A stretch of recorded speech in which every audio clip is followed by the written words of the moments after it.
لہذا ایمان والوں کو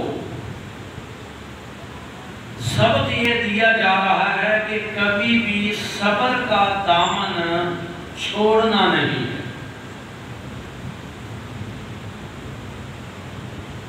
صبر کا دامن کیسے نہیں چھوڑنا کہ حالات چاہے جیسے بھی ہو جائیں،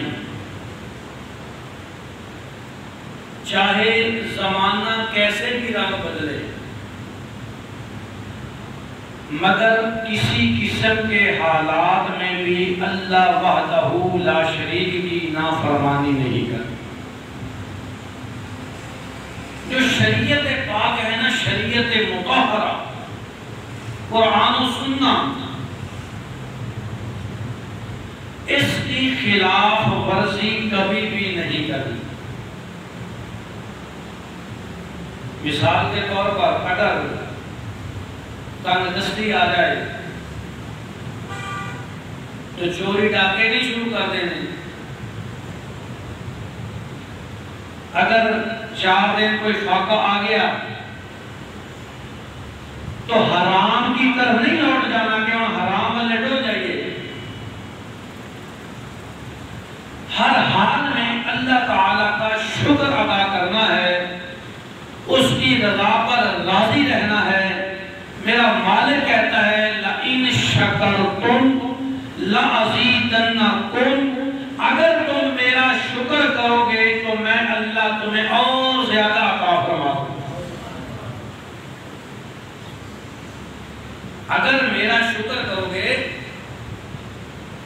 تو میں تمہیں اور زیادہ عطا فرما دوں گا۔ یہ نماز پڑھنا علماء فرماتے ہیں یہ بھی صبر ہے۔ فرماتے ہیں یہ بھی صبر ہے۔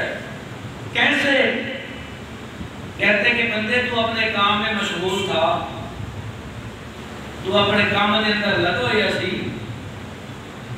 تیرے کو پانی پین کا وقت کوئی نہیں سی، ٹائم کوئی نہیں سی، لیکن تیرے کرنا چ آواز آ گئی حی علی الصلاۃ، حی علی الصلاۃ، حی علی الفلاح، حی علی الفلاح، تے تو بس کر دیتا اپنا کام، چھڑ دیتا اپنا کام، اللہ دی رضا تے راضی ہو گیا، خاص کے ساڑھ کے نماز پڑھنا واسطے آ گیا۔ اے بندیا یہ بھی تیرا صبر ہے کہ تو اپنی روزی روٹی کی لگی ہے، تو بڑا مصروف ہے، تیرے کو وقت کوئی نہیں ہے، لیکن تو صبر کا دامن ہاتھ سے پکڑ لیا کہ پاویں میرا پانی پین کا ٹائم کوئی نہیں، پاویں میرا گل کرن کا ٹائم کوئی نہیں، پاویں میرے کو ساہ لین کا ٹائم کوئی نہیں، مگر میرے مالک کا ہوگا آ گیا، میں کام چھاڑ کے نماز ادا کر دی۔ یہ بھی تیرا صبر ہے۔ اللہ تعالیٰ صابرین کی مدد فرماتا ہے،